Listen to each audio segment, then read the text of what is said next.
हाथ ना, सब मेरे ही अंश है। ये तो एक बात हुई। लेकिन कोई पिता कहते हैं कि देखो ये 4 पुत्र, ये 5 पुत्र, ये पांचों मेरे हैं। लेकिन इसकी बात अलग है, पांचों में कोई पहले नंबर वाले, कोई या दूसरा या तीसरा, कोई भी, लेकिन माता पिता कहेंगे ये तो सबसे अलग है, ये सबसे प्रिय है। जहां कुछ बात देने लेने की आएगी वहां तो समान बंटवारा होगा, क्योंकि ममई वांसो जीव लोके, वहां तो समान बंटवारा होगा। लेकिन प्रेम का बंटवारा एक समान नहीं होता, माँ की ममता का बंटवारा एक समान नहीं होता, क्योंकि वो तो योग्यता के गुणों के अनुसार किसी पर माँ की ज्यादा ममता हो जाती है, किसी पे कम, किसी पे पिता का ज्यादा स्नेह विश्वास होता है, किसी पे कम होता है। इसमें कोई बंटवारा समान, और कोई इसमें अदालत में भी नहीं जा सकता कि मेरे पिता इनसे ज्यादा स्नेह करते, मेरे से कम करते, मैं हिस्सेदार हूं। आप अदालत में नहीं जा सकते।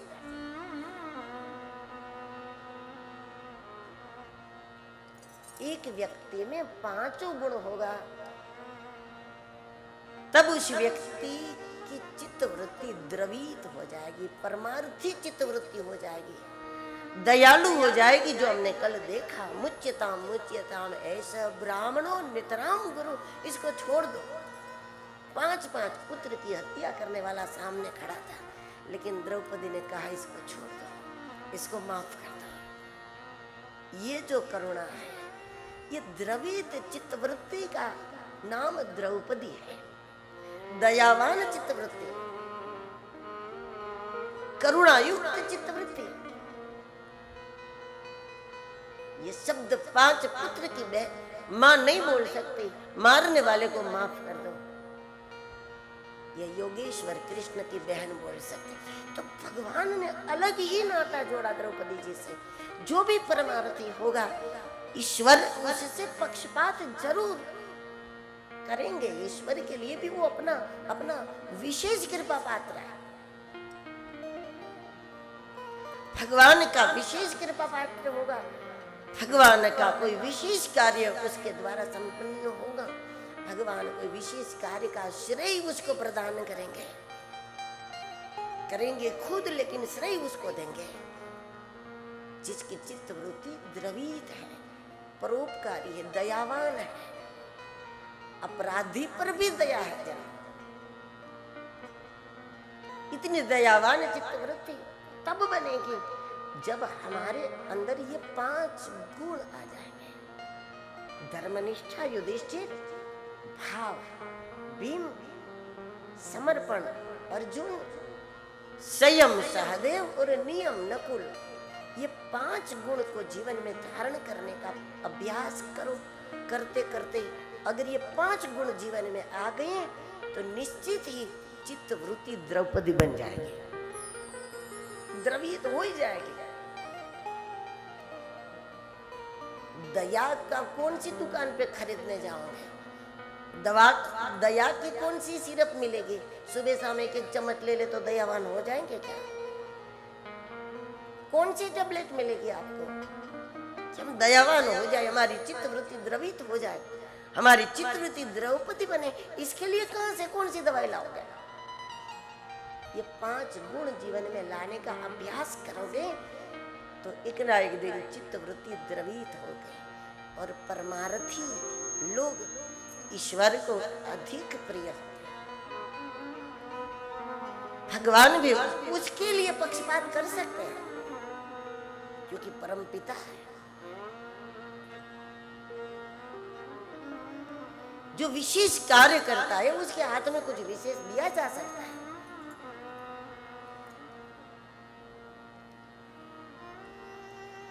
पूरा परिवार खड़ा है, भगवान द्वारिकाधीश आज द्वारिका जाना चाहते, सारी तैयारी हो गई, भगवान का रथ तैयार, जो कुछ सामग्री भगवान के साथ चलनी थी वो सारी व्यवस्था अन्य रथों में करवाई गई। लेकिन उस मौके पर भगवान के चलने के पहले जिनका शरीर बुजुर्ग हो चुका है पूर्ण रूप से, सारे बाल सफेद हो चुके हैं, ऐसी मां कुंती आज पहली बार दौड़कर आई और भगवान द्वारिकाधीश के चरण पकड़ लिए। तो भगवान कहने लगे, अरे आप तो बड़ी हैं, मैं तो बच्चा हूं आपका। कहाँ भगवान द्वारिकाधीश की उम्र और कहाँ कुंती। कुंती ने भगवान के चरण पकड़ लिए। आप मुझे आशीर्वाद दो। भगवान कह रहे कि आप मुझे आशीर्वाद दो, आप बुजुर्ग है, आप, मैं तो बहुत छोटा हूं, मैं प्रणाम करूं, आप आशीर्वाद दो। आप प्रणाम कर रही हैं। भगवान ने पूछा कुंती से कि आप पागल तो नहीं हो गई? तो कुंती ने कहा कि प्रभु पागल तो थी कल तक कि आप प्रणाम करते थे और मैं आशीर्वाद देती थी, यही पागलपन था। आज समझ में आ गया और आज पहली बार प्रभु ये सही हो रहा है, अभी तक उल्टा ही चला है, आज पहली बार सीधा हो रहा है। भगवान ने कहा कि बुआ आप तो बहुत बड़ी हैं, मैं बहुत छोटा हूं, ये मेरे लिए ठीक नहीं। इस पर कुंती कहती है कि प्रभु ये प्रणाम एक बुआ अपने भतीजे के चरणों में नहीं कर रहे हैं, ये प्रणाम बुआ का भतीजे के चरणों में नहीं है प्रभु, ये प्रणाम एक भक्त का अपने भगवान के चरणों में है। एक जीवात्मा परमात्मा को प्रणाम करना है। सारे सांसारिक संबंधों से ऊपर उठ करके मैं आपको देख रही हूं। आज सांसारिक संबंध में रहकर मैं आपको देखती, सीधी बात है, आप मेरी सेवा करो, आप मुझे प्रणाम करो, क्योंकि मैं बुजुर्ग हूं, मैं बड़ी हूं, मैं बुआ हूं, आप भतीजे। लेकिन आज मैं आपको जो देख रही हूं, सांसारिक संबंधों से प्रभु में ऊपर उठ करके परे होकर के देख रहे हूं। एक जीवात्मा अपने परमात्मा को प्रणाम कर रहा है, न कि कोई बुआ अपने भतीजे को प्रणाम कर रही है। प्रभु इतना समझने में मेरी उम्र निकल गई, व्यक्तित्व के भीतर प्रगटे हुए अस्तित्व को पहचानने में मेरी जिंदगी निकल गई, बहुत टाइम लगा। अफसोस है इस बात का, मैं आपको तब पहचान पाई हूं जब मेरे सारे बाल सफेद हो गए। प्रभु संतोष है इस बात का, आनंद है इस बात का कि ये शरीर छूटने के पहले मैंने आपको पहचान लिया।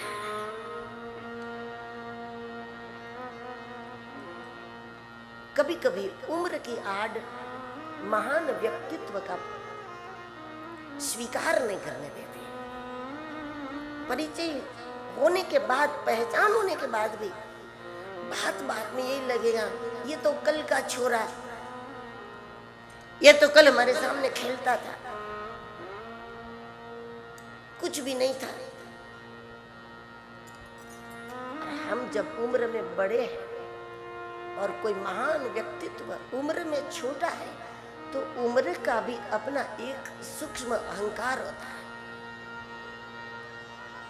बात बात में आप कहोगे हमने ज्यादा दिवाली देखी है, हमने ज्यादा, अब दिवाली ज्यादा देखी है तो मतलब पटाखे ज्यादा फोड़े हैं, और कुछ तो है नहीं, मिठाई ज्यादा खाई है।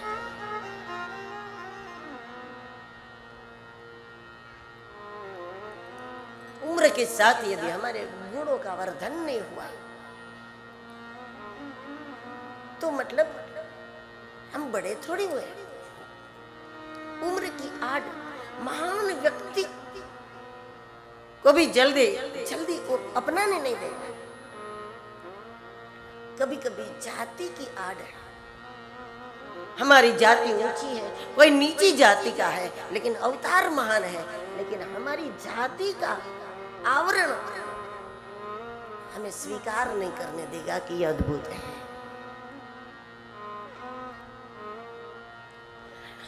और कभी कभी संबंधों का आवरण है कि मैं बुआ, ये भतीजा, मैं बड़ा भाई, ये छोटा भाई।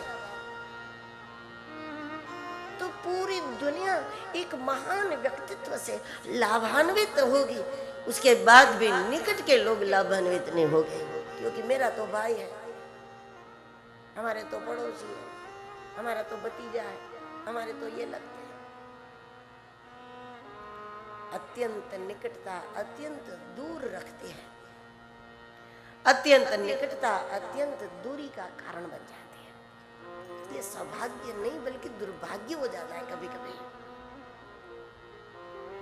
हमारे हैं, हमारे समाज के हैं, हमारी जाति के हैं, हमारे गांव के हैं, मतलब कि कुछ विशेष हो ही नहीं सकता, हम जानते हैं इसको। तो ये इन सारी बातों से कुंती ऊपर उठ गई है,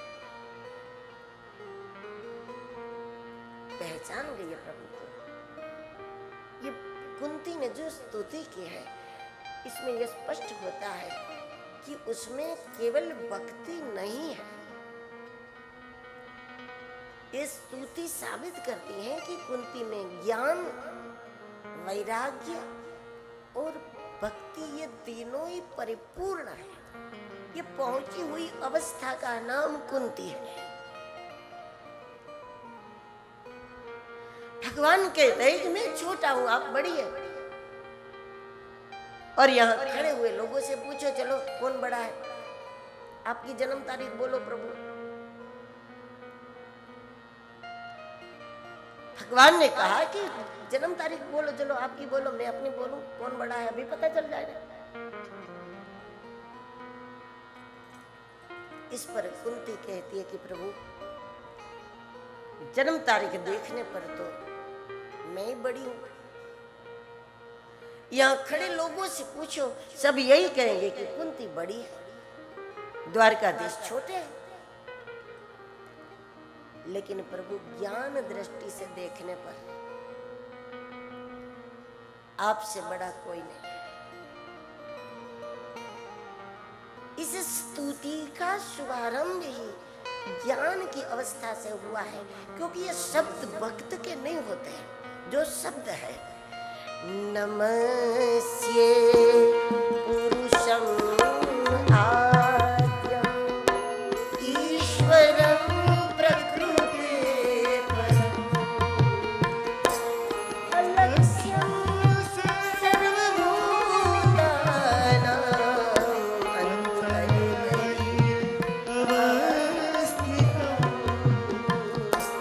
नमः परम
नमस्ये पुरुषम आद्यम, आपसे बड़ा कोई नहीं है, आप आदि पुरुष हैं। दुनिया में कोई नहीं था, आप तब से है प्रभु। तो भगवान ने बोला मैं इतना बड़ा हूं तो मेरे बाल सफेद क्यों नहीं हो गए? आप क्यों हो गए? मेरे बाल सफेद हो जाने चाहिए ना, मेरे दांत गिर जाने चाहिए, मेरे कान कमजोर हो जाए, मेरी आंखें कमजोर, ये तो होना चाहिए ना। वो कुंती कहती है कि तुम जादूगर हो, ये हम नहीं जानते ये सब क्यों नहीं हो रहा है, आप जानो आपका जादू। हम तो इतना जानते हैं कि आप आदि पुरुष हैं, आप छोटे नहीं हैं। कुंती की आंखों को द्वारिकानाथ का जो विराट रूप दिख रहा है, जो व्यापक रूप दिख रहा है, अलक्ष्यम सर्वभूतानाम अंतर बहिर अवस्थितम, ये जो बात कुंती कह रही है यही इसकी पूर्ण अवस्था का परिचय है। अंतर बहिर, जो लोग कहते हैं कि भगवान भीतर है बाहर कहीं नहीं, अधूरा ज्ञान है। जो कहते हैं भगवान बाहर है भीतर कहीं नहीं, वो भी अधूरा ज्ञान है। पूर्ण ज्ञान यहाँ कहता है अंतर बहिर अवस्थित। आंखें बंद करके देखो तो प्रभु आपके अलावा कोई नहीं है, और आंखें खोल करके देखो तो भी सर्वम खलविदम ब्रह्म है, आपके अलावा कुछ भी नहीं है। ये पूर्ण अवस्था जिसको भगवान बाहर महसूस होता है वो आंखें बंद करें तो अशांति हो जाएंगे। जिसको भगवान भीतर ही महसूस होता है वो आंखें खोलकर दुनिया को देखे तो अशांति हो जाएगी। लेकिन अंतर बहिर अवस्थितम, ये बहुत बड़ी बात है। एकांत में भी आनंद है, भीड़ में भी आनंद है। आंखें बंद करो तो भीतर भी आनंद है, खोलकर दुनिया को देखो तो बाहर भी आनंद है। क्योंकि अलक्ष्यम सर्वभूतानाम अंतर बहिर अवस्थित, आप अलक्ष्य है, नहीं दिखते तो कहीं भी नहीं दिखते हैं, और जिनको दिखते हैं उनको कण कण में दिखते हैं।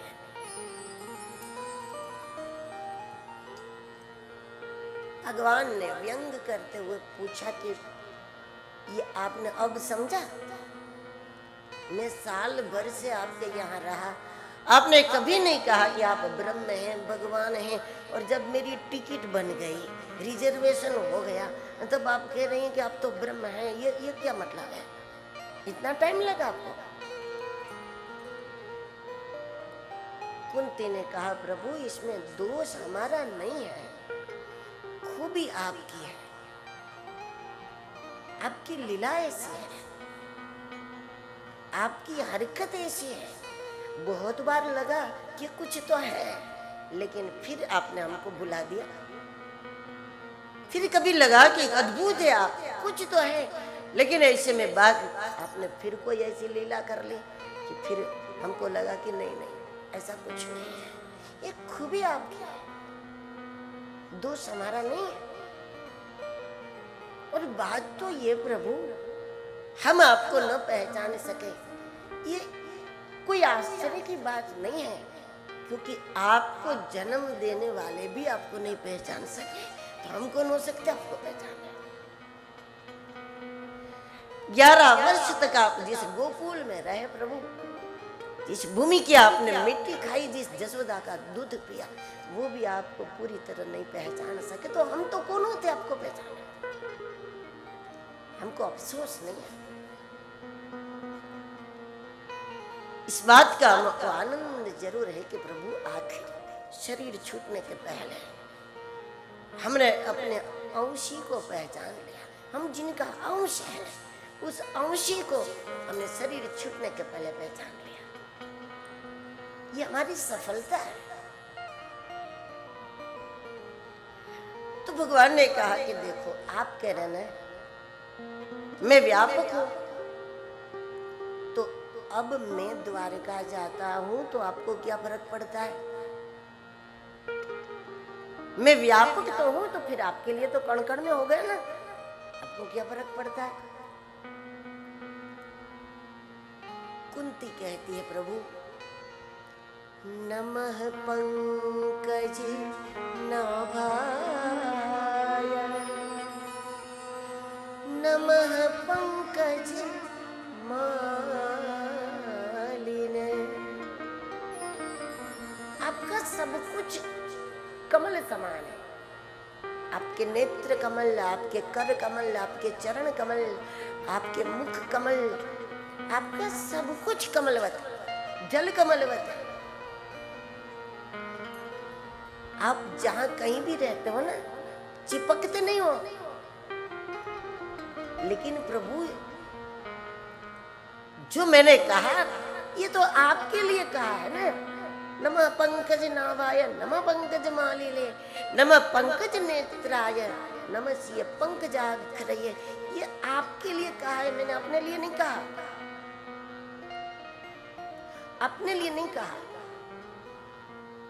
आप कमलवत रह सकते प्रभु, हम नहीं रह सकते। हम तो प्रभु जिसको देखते हैं कहीं ना कहीं हमारे तार जुड़ जाते हैं। किसी को हम मित्र समझकर जुड़ जाए, किसी को शत्रु समझकर जुड़ तो जाते ही है। कहीं राग से चिपक जाए, कहीं द्वेष से चिपक जाए। अब गोंद से चिपके कि फेविकोल से चिपकना तो चिपकना, तो हम जिसको देखते प्रभु हम उनके हो जाते हैं। हमारा कुछ भी कमल जैसा नहीं है, आपका कमल जैसा है। कमल पानी में होता है लेकिन पानी नहीं छूता है कमल को। आप महीनों से हमारे साथ थे, लेकिन आप आसानी से कह सकते हो कि चलो मैं जाता हूं। हमारे लिए इतना आसान नहीं है। और प्रभु यदि आपके चरणों से हमारा चिपकाव हो भी गया तो क्या गलत है? कहीं ना कहीं चिपक जाते, इससे तो अच्छा है कि हम द्वारिका नाथ के चरणों से चिपक गए, तो इसमें गलत भी क्या है? मानो के मन को चिपकने का भी एक स्थान मिलेगा, तभी तो वो संसार के चिपकाव से बचेगा। क्योंकि चिपकना मन का स्वभाव है। जब तक हमारे पास मन नाम की चीज है तो चिपकना उसका स्वभाव है।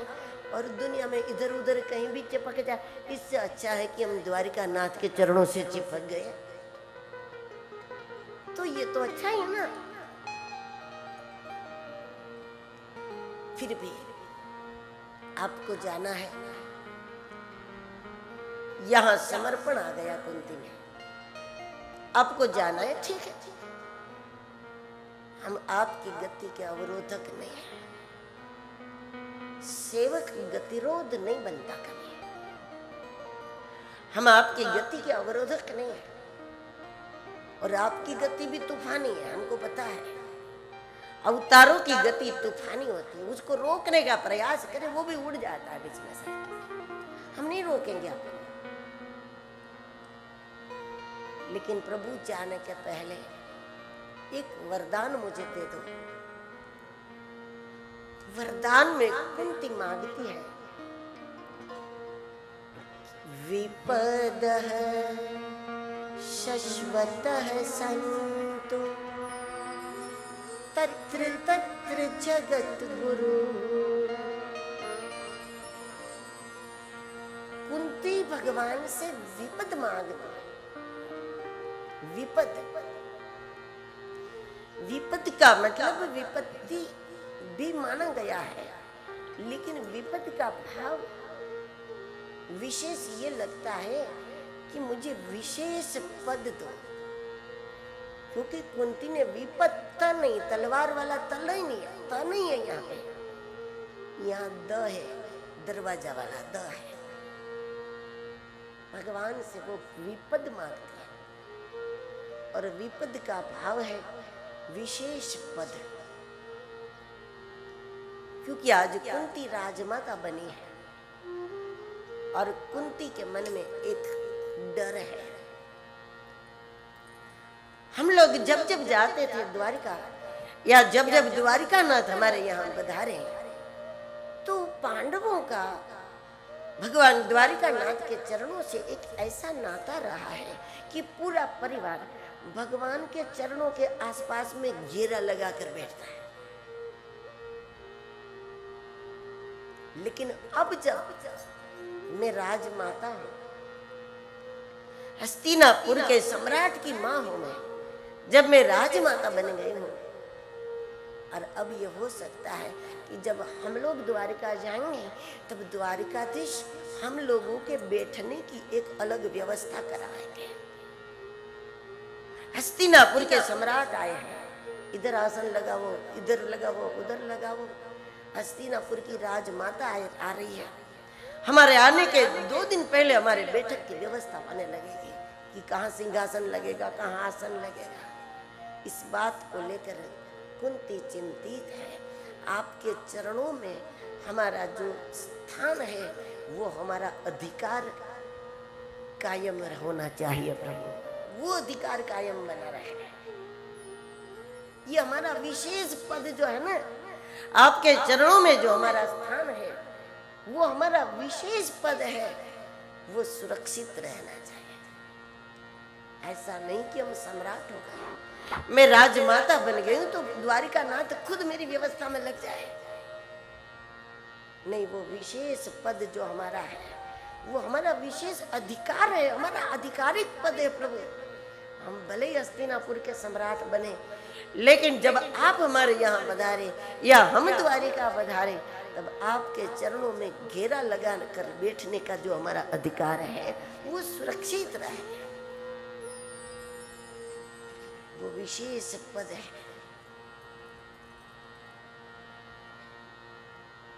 आपके पद से हमारा अनुराग, आपके चरणों से हमारी प्रीति, या फिर आपके पदों से हमारी प्रीति।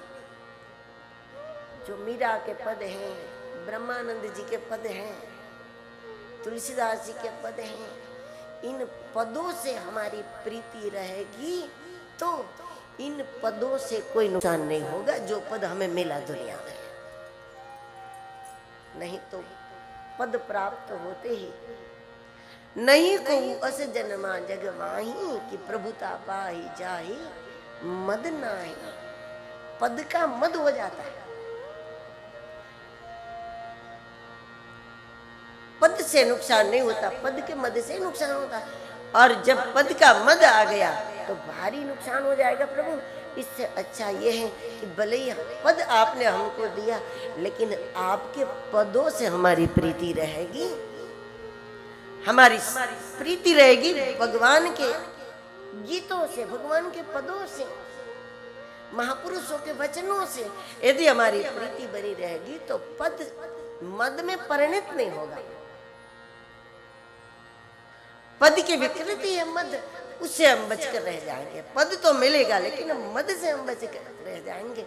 अगर पदों से प्रेम रहा, भक्ति संगीत से अगर हमारा प्रेम रहा, मीरा के पदों से, सूरदास जी के पदों से, ब्रह्मानंद जी के पदों से, अगर कबीर जी के पदों से अगर हमारा प्रेम रहा तो हमारा पद जो है उसमें मद उत्पन्न नहीं होगा। ये विशेष पद है। अचानक भगवान ने अपने निर्णय में परिवर्तन कर दिया। ये कुंती के समर्पण का परिणाम है। वो कहती है मुझे विपद तो यहाँ वैराग भी सिद्ध होता है। प्रभु हम तो कहीं भी चिपक जाएंगे, अच्छा है आपके चरण से चिपक जाए तो ये उसमें भक्ति भी सिद्ध होती है। ये सिद्ध अवस्था है। और ऐसे सिद्ध अवस्था में ये सामर्थ्य होता है कि ईश्वर अपने निर्णय में परिवर्तन करे। भगवान द्वारिका नाथ ने जबकि पूरी तैयारी हो चुकी थी और भगवान ने बोला आज नहीं जाना है, आज तो रुक जाएंगे। आज न जाने के पीछे और भी कारण है।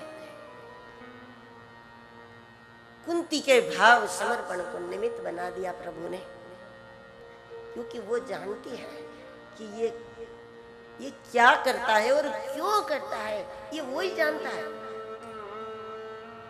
कभी किसी को उसका यश दे दे, किसी को अपयश दे दे, जो करना करे, लेकिन आखिर क्यों किया ये खुद ही जानता है और कोई नहीं जानता। भगवान आज रुक गए इस बात की क्रेडिट कुंती अपने ऊपर नहीं ले रही, बिल्कुल मेरी वजह से भगवान रुक गए। नहीं, ये क्यों रुक गए यही जानता है, कोई नहीं जानता।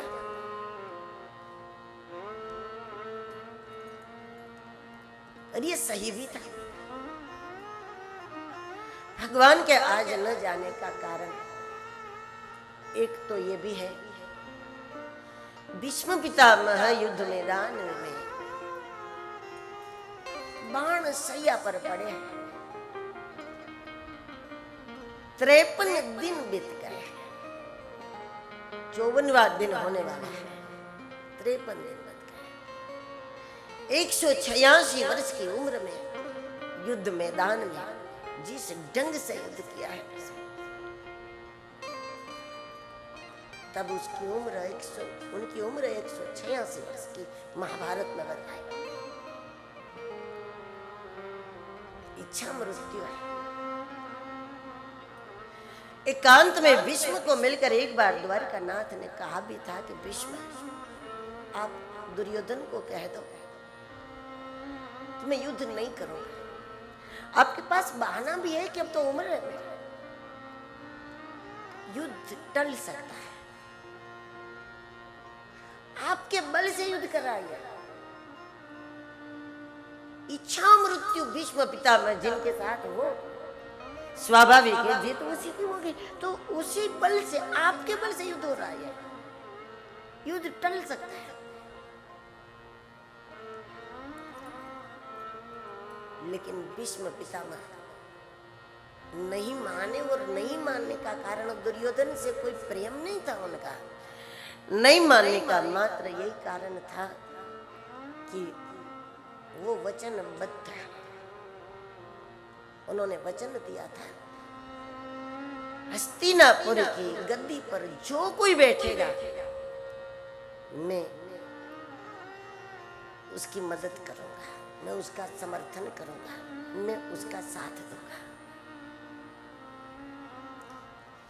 इसी बात पर संतनु महाराज का विवाह हुआ था, तो यही एक कारण था, नहीं माने, अपना वचन नहीं तोड़ा।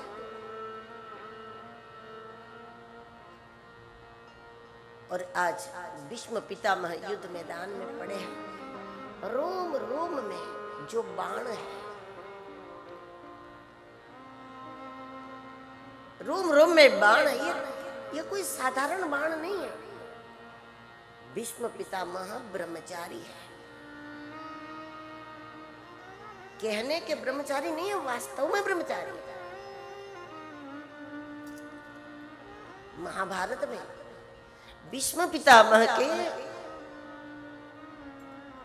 मृत्यु के बाद श्रद्धांजलि सभा हुई थी, और उस श्रद्धांजलि सभा में खुद द्वारिकानाथ ने अपने प्रवचन में यह कहा था कि दुनिया से ब्रह्मचर्य गया, एक मूर्तिमंत ब्रह्मचर्य दुनिया से गया। ये उनकी श्रद्धांजलि सभा में खुद द्वारिकाधीश बोल, इसका मतलब उनके ब्रह्मचर्य में कोई संदेह नहीं।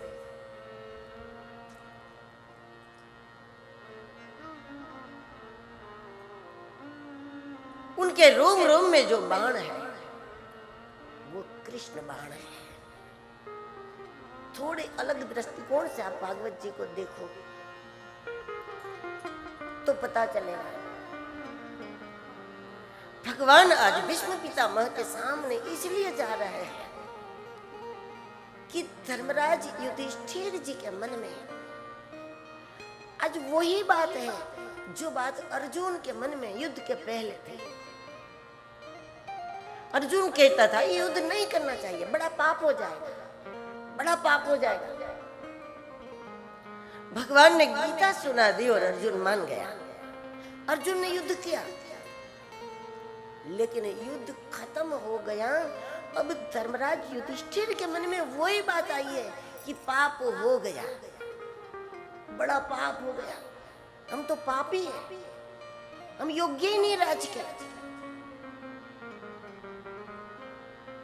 भगवान द्वारिकानाथ धर्मराज को खुद गीता न सुना करके भीष्म पितामह के मुख से गीता सार सुनाना चाहते हैं।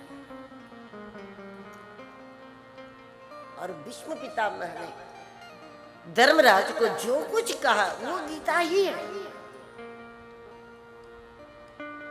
कि आपने किया वो पाप नहीं है, पुण्य नहीं है, आपने भगवान की आज्ञा का पालन किया। ये गीता सारी है।